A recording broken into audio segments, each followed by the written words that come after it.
Pterosaur wing membrane structure, originating from the vast ocean, bearing the aroma of brine and the sound of far-off surf. Set against the light-colored heavens, a silhouette soars.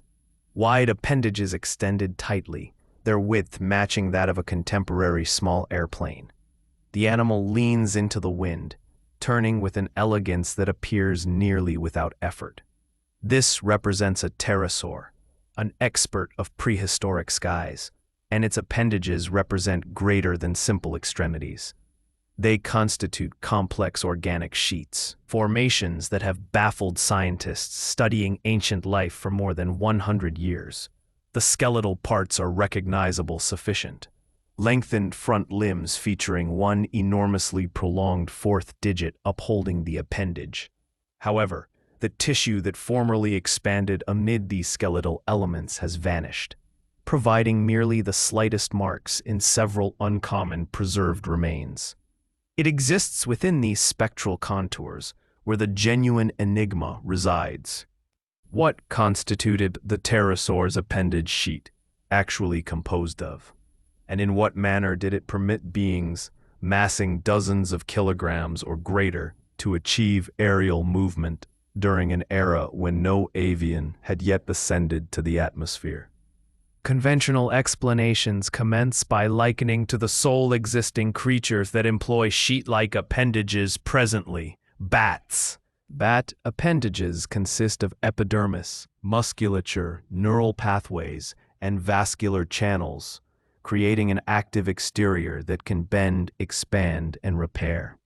Certain pterosaur preserved remains, especially those safeguarded in finely textured sedimentary rock, display subtle indications of inner threads, formations scientists studying ancient life term actinofibrils. These threads might have strengthened the appendage sheet, stopping it from ripping beneath the pressure of aerial travel and permitting delicate modifications during flight. Under this perspective, the pterosaur appendage represented a greatly designed natural exterior able to maintain extended soars above marine flows or nimble movements above seaside bluffs. Nevertheless, even the most excellently maintained preserved remains pose inquiries. Certain samples exhibit proof of strata inside the sheet, potentially collagen, potentially material resembling keratin.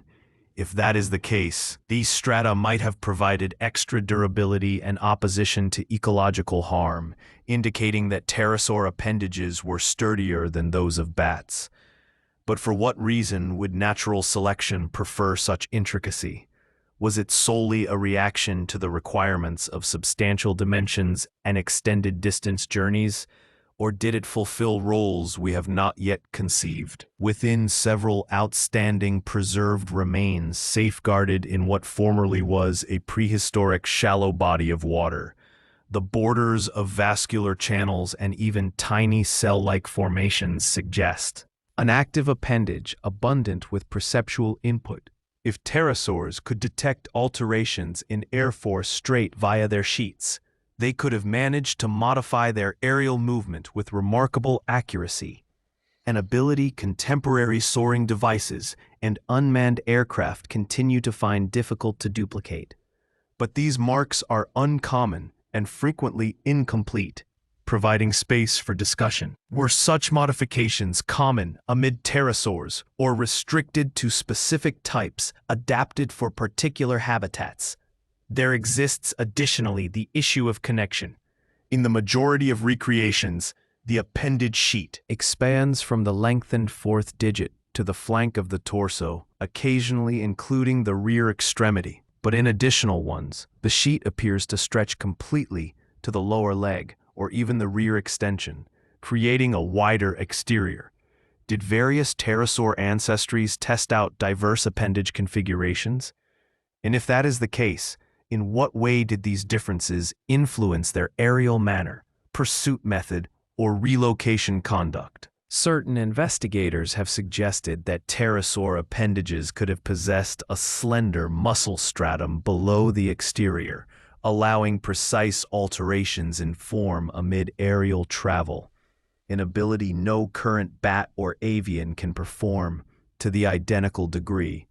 If accurate, this would render them not merely inactive soarers, but dynamic experts of airflow, able to crease, curve, and curve their appendages, similar to organic flying machines.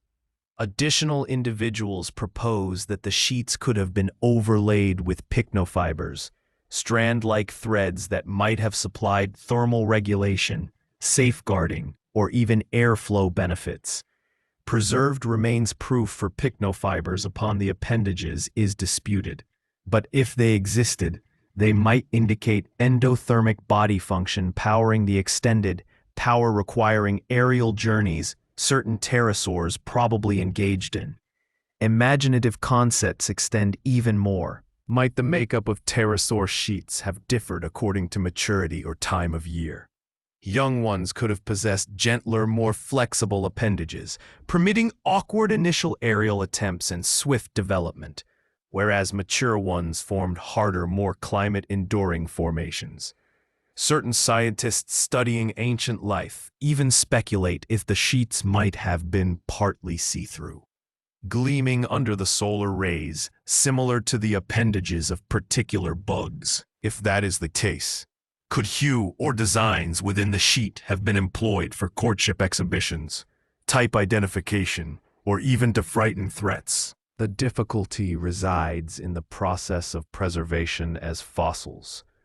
Delicate parts are seldom maintained, and when they occur, their initial chemical makeup is nearly invariably changed past identification. Sophisticated visualization methods and substance examinations have started to disclose additional specifics, indications of amino acid chains, colorants, and thread arrangements. But the information remains yet too limited to create a conclusive image. Each fresh, preserved remains finding possesses the capability to overturn prior suppositions, displaying appendages denser, slimmer, or variably formed than we had envisioned. Subsequently, there exist the developmental inquiries. Pterosaurs show up in the preserved remains history already entirely suited for aerial movement, with no evident intermediate shapes, demonstrating the step-by-step development of their appendage sheets. Did their distinctive formation develop from basic epidermis extensions utilized for soaring, as certain hypotheses propose? Or did they appear abruptly in developmental terms, maybe as a reaction to an altering surroundings or the emergence of fresh biological roles in the atmospheres of the delayed Triassic and Jurassic? Ultimately, we remain with marks in rock and conclusions derived from existing comparisons, silhouettes of a natural wonder that formerly occupied the heavens. The pterosaur appendage sheet represented greater than an exterior. It constituted an active, changing body part that shaped the being's complete mode of existence. And nevertheless, its precise character, its feel, toughness, perceptual ability stays merely outside our comprehension. When we position ourselves in front of those fragile, preserved remains, marks, the rock containing the specter of an appendage that has not experienced breeze in more than 150 million years, one cannot avoid pondering what would it have resembled to position on that Jurassic coast, to gaze upward, and to observe the solar rays capture on the organic epidermis of a pterosaur's appendage, bending, gleaming, and vibrant in a manner no preserved remains can ever completely disclose.